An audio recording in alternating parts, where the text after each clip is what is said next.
Hi, everyone. Today we are going to talk to my dear friend, Natalie Armstrong-Motin.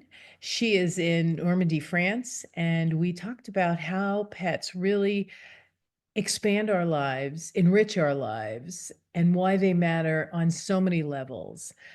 This is a really interesting conversation you're not going to want to miss. Remember to like us and star us and tell people about us, because why do pets matter to everyone you know. So let's hear what Natalie has to say now. Hi, I'm Debra Hamilton. Welcome to my podcast, Why Do Pets Matter? 10 years ago, with my iPhone and a script, I recorded the first episode of the Ultimate Pet Resolution Summit, which chatted with experts about conflicts over animals. Our conversations were intimate, honest, and illustrated how disagreements over animals occur and how those disagreements can reshape people's lives and relationships. In November 2019, I started Why Do Pets Matter, a new podcast that continued these informative discussions. I'm so excited to have you here with me, continuing my exploration into a more meaningful conversation about why pets matter to all of us. My guests and I will share ideas, stories, and experiences straight from the heart, unscripted and holistic. From the bravest moments to the most brokenhearted, we will explore how to resolve disagreements over animals differently. One thing I know for sure is I want to have more meaningful conversations that will help all of us unlock that deeply felt human-animal bond that drives the emotions of conflict. Hi, everyone. Debra Hamilton, and thank you again for coming to the podcast, Why Do Pets Matter? Remember to like and share, because we have gotten to 10,000 downloads because of all of you sharing the wonderful information we're getting here. So without further ado, I'd like to introduce my good friend, Natalie Armstrong-Motin, who is an attorney like me and has many other wonderful fingers and pods, including a wonderful program that's on Thursdays at 11, and it's called Will Work for Food, and it's a bunch of attorneys who get together, and others I'm sure can join as well. And the price of admission is a donation to the charity of the speaker's choice, or your choice. It doesn't have to be the speaker's choice. However, every speaker brings a charity of their choice. I, of course, brought a dog rescue group for the Irish Setter Club of America. So it was wonderful to speak for Will Work for Food.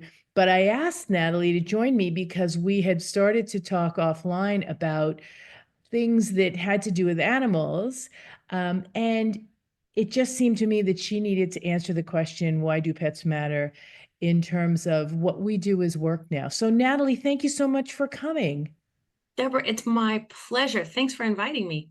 Well, I had so much time on Idle Chat that it was just so much fun. And when we were finished, we were going on about this, and I went, I need to have you on my podcast. So we're going to ask you the question without further ado. Natalie, why do pets matter to you? I think pets matter probably not just to me, Debra, but to humans for lots of different reasons. We know that pets are different than working animals. I grew up in rural Rocky Mountains. We had working animals. That's a bit different than pets. But pets, I think, matter probably more now after COVID in particular, because so many of our colleagues in the resolution industry are solopreneurs. And that really can take a toll on us as living beings. So when we are gifted by the company of furry roommates, it provides a lot of value. One, I won't speak for everyone, but my dog is more than happy to have me talk to her. And I can talk to her about what's going on with my day, the meeting that's coming up. I can strategize. I can curse. She never narks me out. She lets me do lots of things, but she also reminds me to step away from the screen. And when so many of us now work remote from home, staring at screens, making ourselves go blind, if you're lucky enough to have a dog that stands up every couple of hours and puts her paw on your leg and says, hey, dumb human, I realize you're only a biped and probably limited intellectually, but you need to step away from the screen and go outside and touch grass and look at trees and get some exercise. And I think that's really important.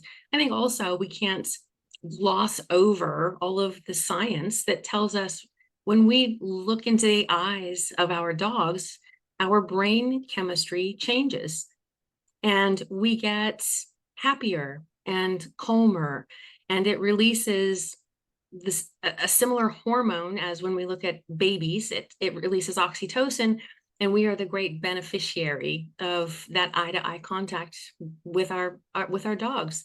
So for lots of great, I mean, also she warms my feet. I mean, there's benefits, you know, having a dog in particular around as we're working as solopreneurs, I think gives so much good stuff to us. I couldn't agree more because you're right. When my dogs are down with my husband, I have to set an alarm for 45 minutes to remember to stand up. Otherwise, I'm automatically alarmed. And before we came on, of course, I shared with you that the cat walked across my screen. And now I have a little bit of a boondoggle on my Outlook that I have to figure out after we're done. So they create these changes and shifts in our day that are unexpected most of the time.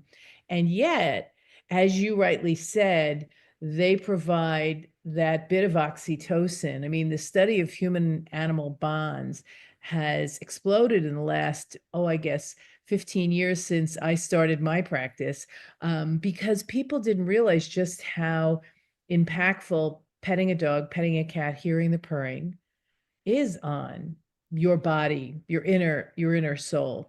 And making that connection, I think, helps you be a better person. And you are absolutely right.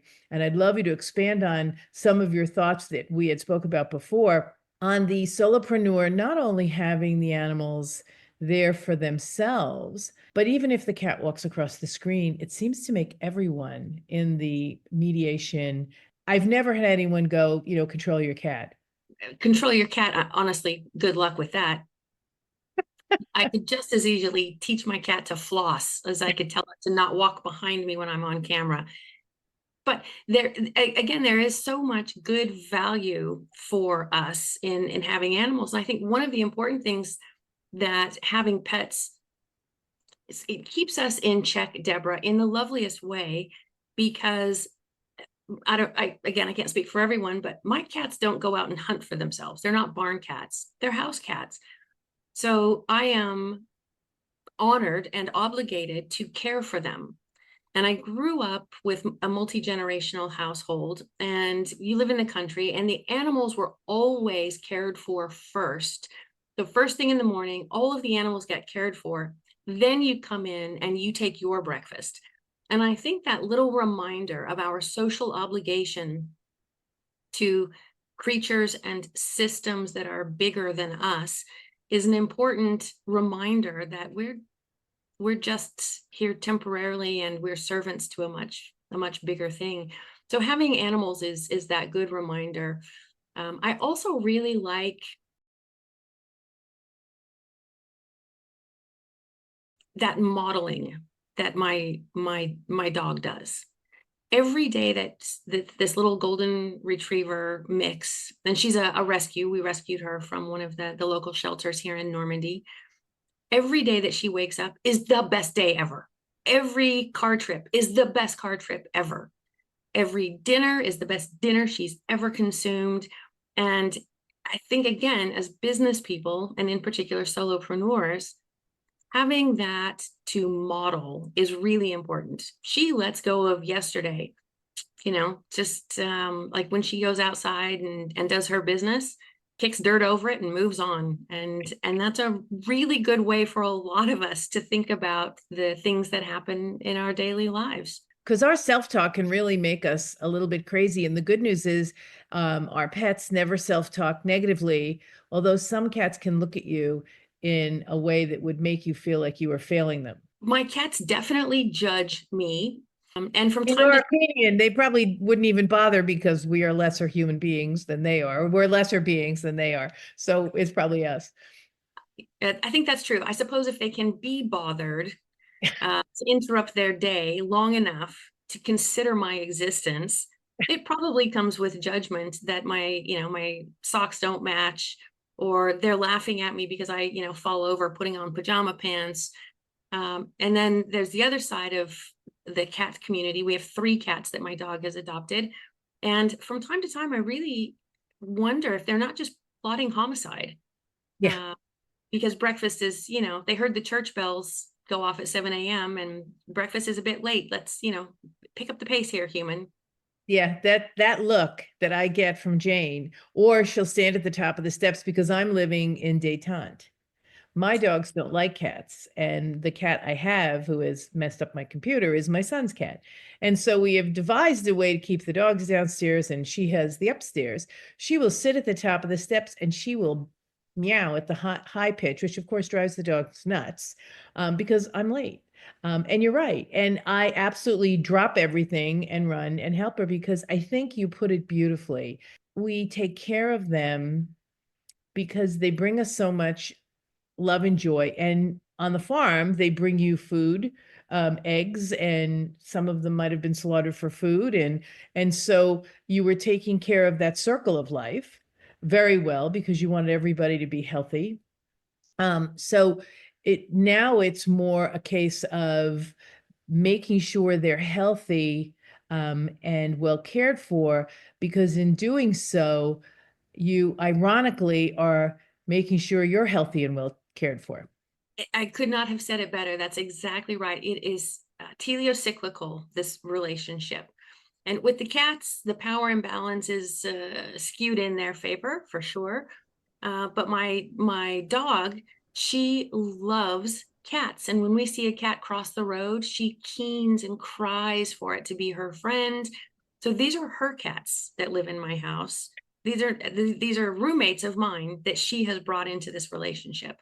I love it. Yeah. So it's interesting because when we talk about dogs, they live for us. Every minute we're in their space, they are so, as you said, so thrilled. They don't hold anything against us. Some people who are listening might say, well, I might have a little terrier that does that. And I have a spaniel right now, an English Cocker Spaniel, who I identify with as she has a big opinion.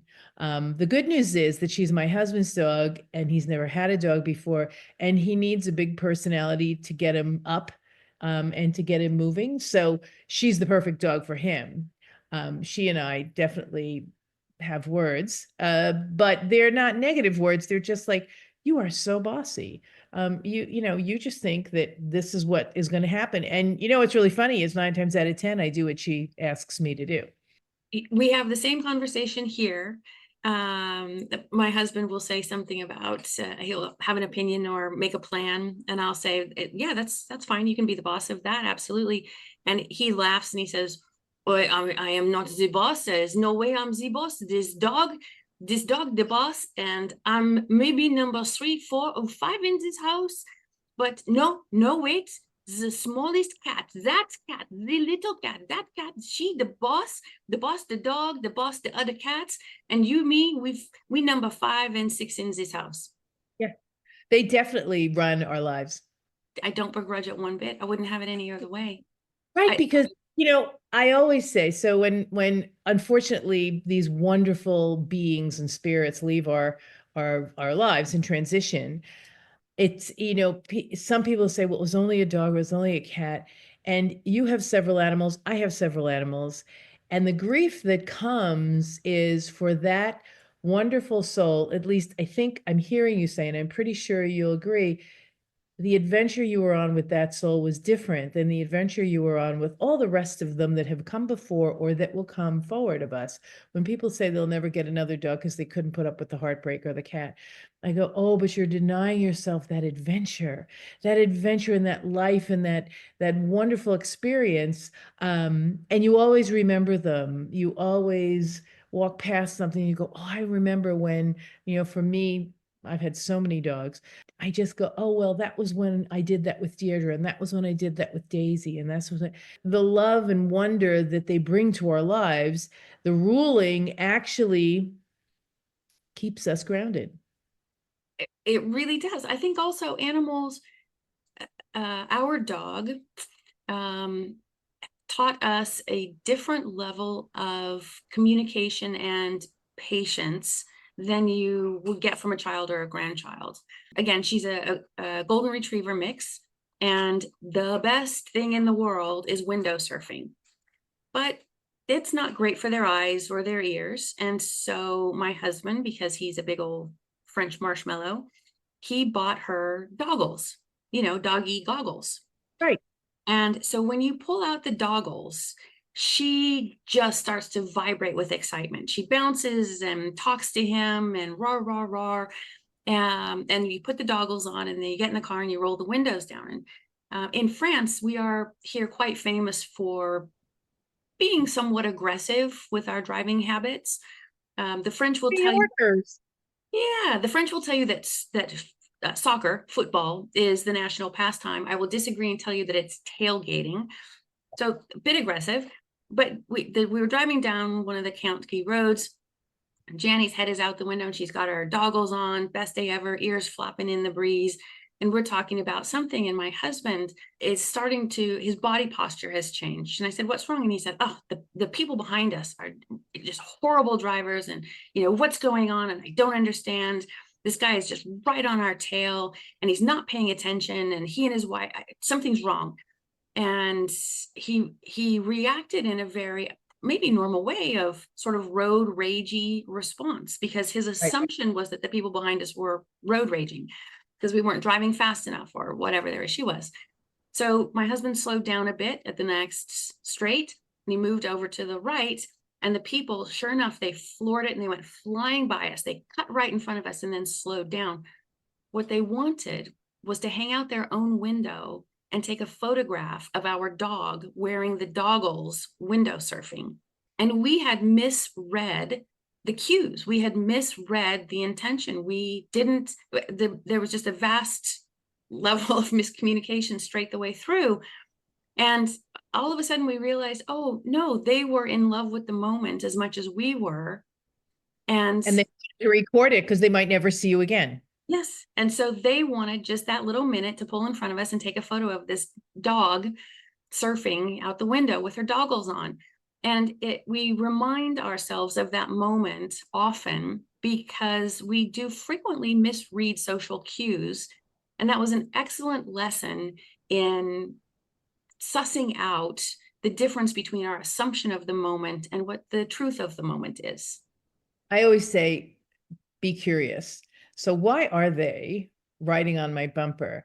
And we do sometimes tend, depending on our morning, depending on our afternoon, depending on our day, how do we respond to that? If we had a great day, you'd be laughing and chuckling. Look at those people. I wonder why they're riding on the bumper. But if you had a really bad day at work, then you have a negative response. It's a perfect segue because of the fact that we started off with this on how a lot of the solopreneurs who do mediation or collaborative practice have their pets in their homes to keep them settled. When we are practicing our expertise or profession, being able to remember that great story with the goggles, why are these people so at each other? What is going on? And often they never get the chance to stop and ask the curious question because they have put up those barriers, put up those walls, deflected everything that could have possibly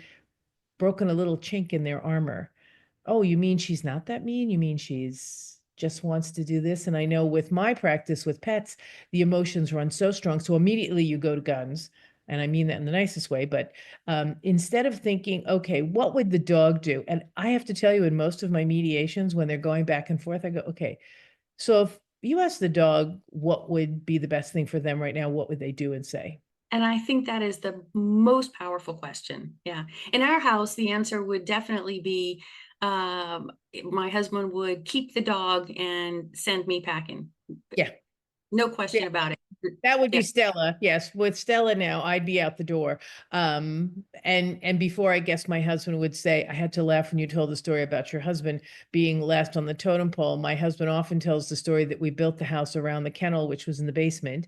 And that he has always, when people say, Jim, it doesn't seem like you're, very important on the pecking order. And he goes, that line is long and distinguished. He goes, I think the kids might be ahead of the dogs, but maybe not.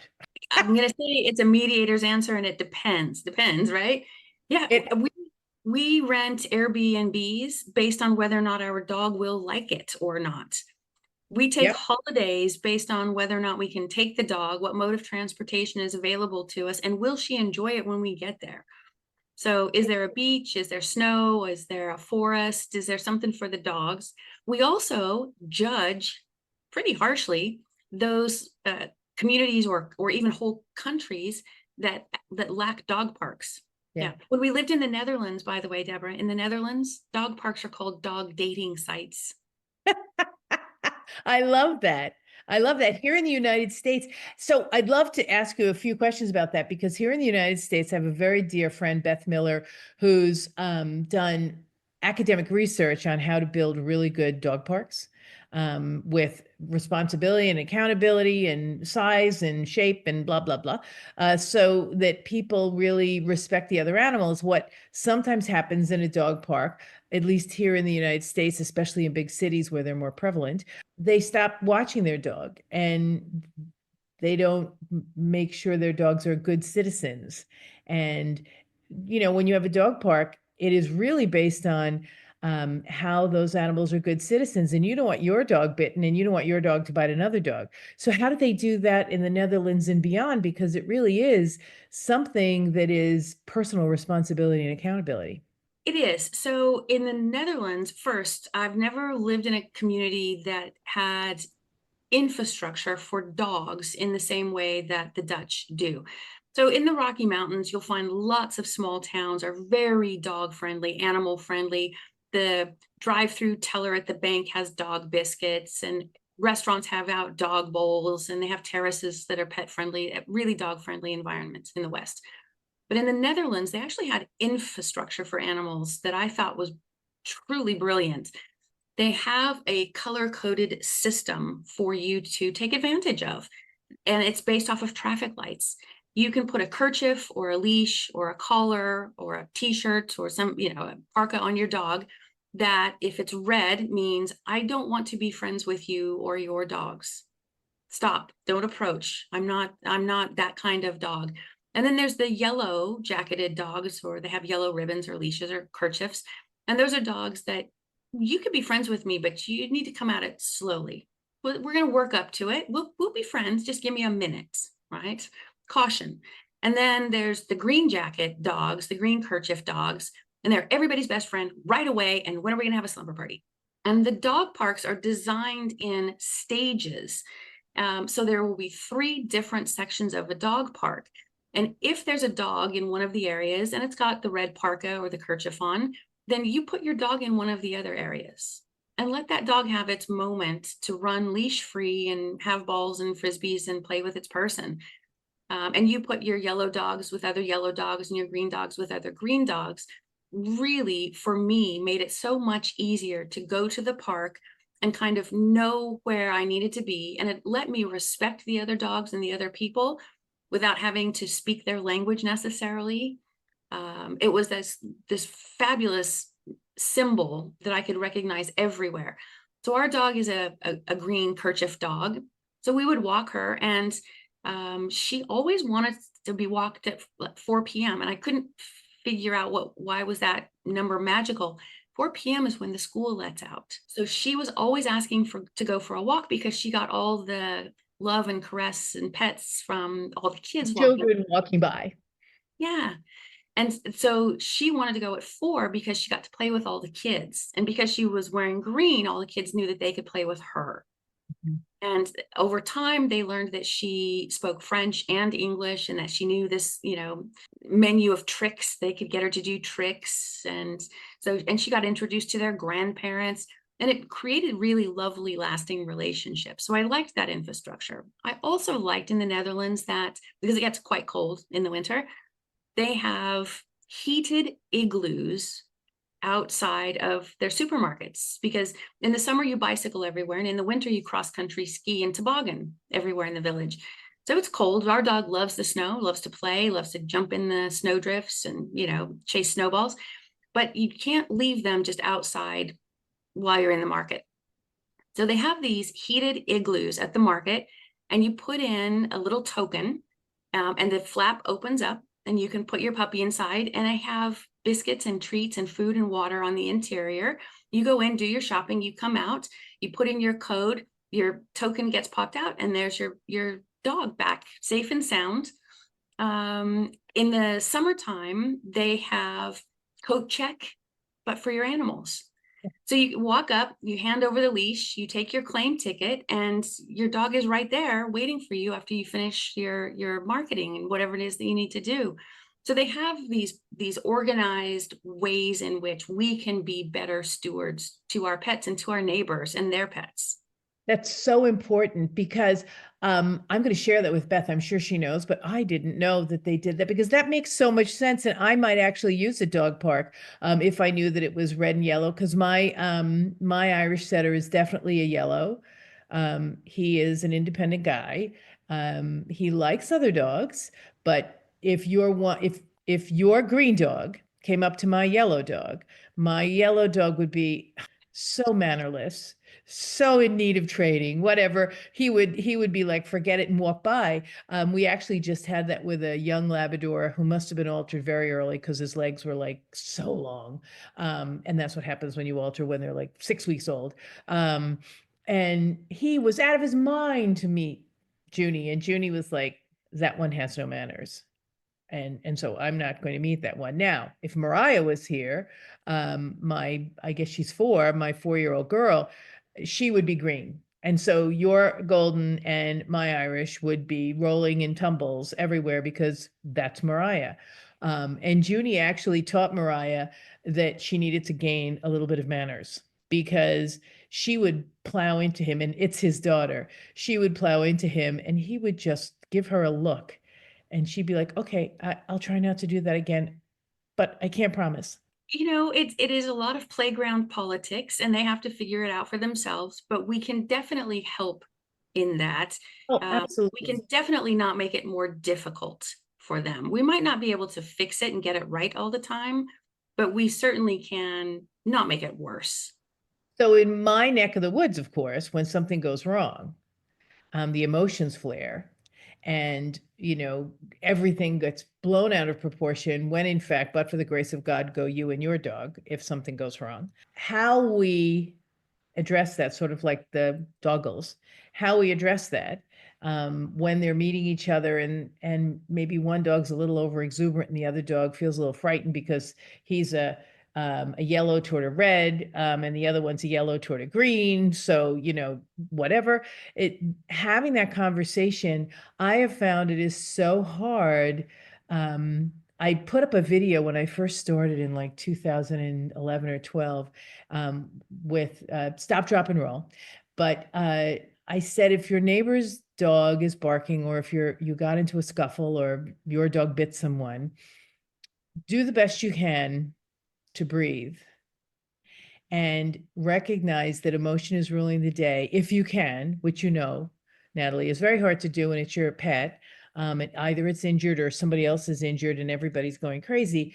But if you can take a step back and just appreciate and acknowledge how they're feeling and not add fuel to the fire, really hard, because my dog has a puncture wound, or I have a puncture wound, or my dog got away because your dog opened the gate, or whatever it was. It's really hard when animals are concerned, because I think we feel we're their protectors.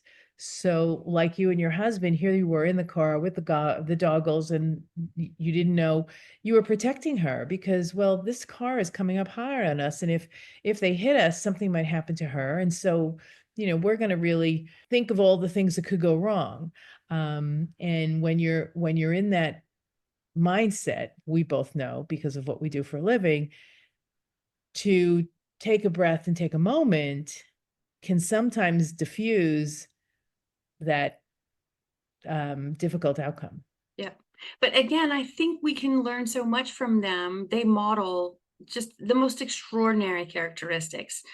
There's a young man that lives in our village who struggles with some learning challenges and some communication challenges. And somehow our dog knows that she has to move a little bit more slowly, be a little bit more patient. And she stops and lets him approach her to get all the hugs and kisses that he wants. Now his mother has lost her mobility and is in a wheelchair, and he pushes her in the wheelchair around the village on the nicer days. And our dog Janny still recognizes them. And so she approaches, and the lady can't lift her arms any longer. But Janny will sit next to her chair, and then she wedges her nose under the lady's hand because she can move her fingers still.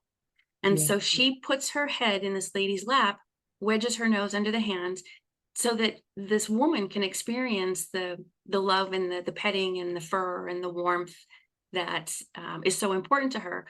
And it took a while for her son to communicate to us that she really enjoyed it, because they had a golden retriever that passed away, and it was heartbreaking for them.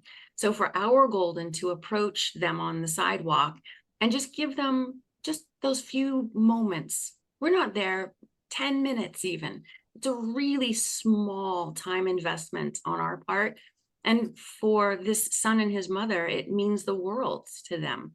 And so as we see them coming and going, we make an effort to put on our shoes and go outside and share you got to share the puppy love, man. That's the good stuff in life. Share it, absolutely. It is amazing how, as you said, and I loved it. And I'll add that if dogs are in a disagreement in a park, they can probably get over it a lot quicker than their owners, which is always the case with kids too. But the fact that you are giving them this opportunity, I'm affiliated with a group called the National Dog Show Therapy Dog Symposium out of Rowan University in New Jersey.